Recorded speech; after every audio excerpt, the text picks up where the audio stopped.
All right, today we are diving deep into a piece of technology that's trying to solve one of the biggest puzzles in modern farming. How do we feed our livestock sustainably? We're going to take a look at the HASILMATIK grass factory. It's a fully automated system, and honestly, it's a total game changer for producing animal feed. So let's get right into it. You know, this quote right here, it just hits the nail on the head.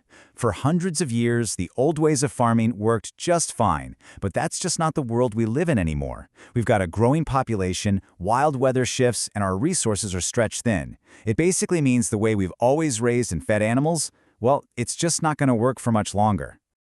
So, yeah, we're up against a massive global challenge. We desperately need a new game plan, something that can give us consistent, top-quality feed for our livestock without needing huge amounts of land or relying on perfect weather. The big question is, what could that possibly look like? And that, right there, leads us to the engineered solution we're talking about today, the HASILMATIK automated grass factory. Now, don't think of this as just a farm. Oh no. It's more like a high-tech manufacturing plant designed from the ground up to produce fresh, green animal feed. It's built to tackle all those problems of scale, consistency, and sustainability head-on.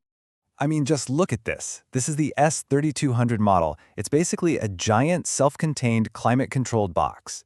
Inside this building, they create the absolute perfect environment for growing grass, which means they can churn out fresh feed 365 days a year. It doesn't matter if it's snowing or scorching hot outside. So what's the secret sauce here? Well, the HASILMATIK system is all about vertical farming. It uses hydroponics, which is just a fancy way of saying it grows plants without any soil to sprout seeds like barley into this incredibly lush green fodder. And it does it in just a few days. But the craziest part? Check out that temperature range. It can work in freezing temps of -15 all the way up to a blistering 50 degrees Celsius.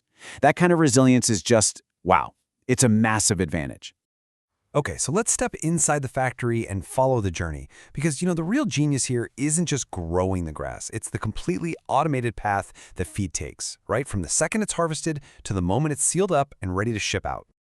You can really break the whole thing down into 4 main stages, and it's all handled by machines. First, the ready-to-go grass is harvested and zipped around on conveyor belts. Then, it's dropped into a precision mixer. After that, it gets weighed and packaged automatically.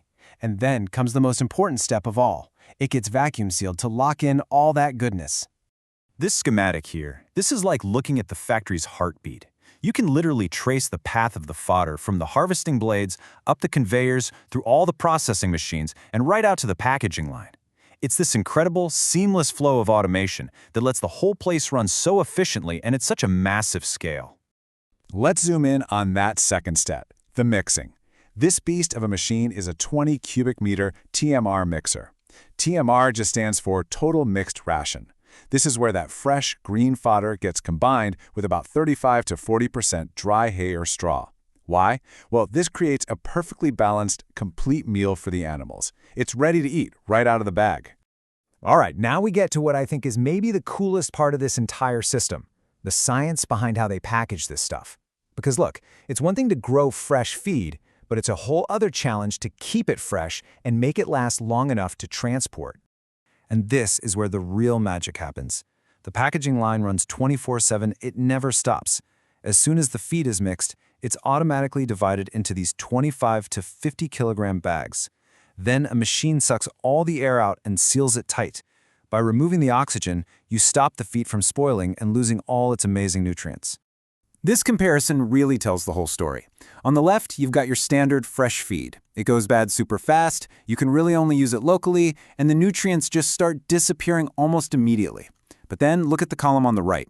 By vacuum packing it, suddenly you get a way longer shelf life, you can actually ship it between cities, and, most importantly, the nutrients are locked in.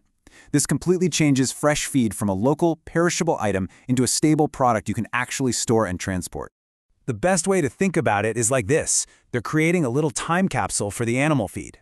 The process captures the fodder right when it's at its absolute best, full of nutrients and freshness, and it just freezes it in that moment. It stays protected until it's opened, whether that's days or even weeks later, maybe hundreds of miles away. So we've seen the tech, we've seen the process. Now let's talk about the results. The sheer output numbers are where you really start to understand the epic industrial scale we're talking about here. Okay, let's start with a single day. Every 24 hours, one of these factories produces and packages 14,850 kilograms of feed. That's almost 15 metric tons. To put that in perspective, that's like the weight of 10 cars rolling off the production line every single day. Now let's zoom out to a week. That number jumps to over 103,000 kilograms. What we're talking about here is this enormous, predictable, and totally reliable stream of high-quality feed produced with incredible consistency week after week. And here it is, the big one. In just 1 month, a single factory can pump out over 445,000 kilograms of packaged feed. This isn't your grandfather's farm anymore. This is industrial-scale production. A system like this can support gigantic livestock operations and create a supply chain that's stable and predictable, totally independent of the season or the weather. You know, this whole operation is a perfect poster child for what the experts are calling Agriculture 4.0. It's the next step in farming, the merging of agriculture with smart technology, with automation, with data. See, the factory isn't just automated, it's smart. It's got a full remote control and monitoring system, so you can literally run the thing from anywhere. And it's more than just the machines. The whole deal includes in-depth training for the staff, certified procedures, and ongoing tech support. It's a complete, ready-to-go solution. And that really brings us full circle, right back to the simple but powerful promise of the whole HASILMATIK system. Their tagline says it all: 365 days of fresh green fodder. It's all about reliability, quality, and finally breaking free from the limits of weather and seasons. When you look at the whole picture, this technology really is a powerful answer to a very serious global problem. It's efficient, it's scalable, and it's sustainable. And it really leaves us with a pretty big question to chew on. As automation keeps changing the rules of the game, how are technologies like the HASILMATIK grass factory really going to shape the future of how we feed the world?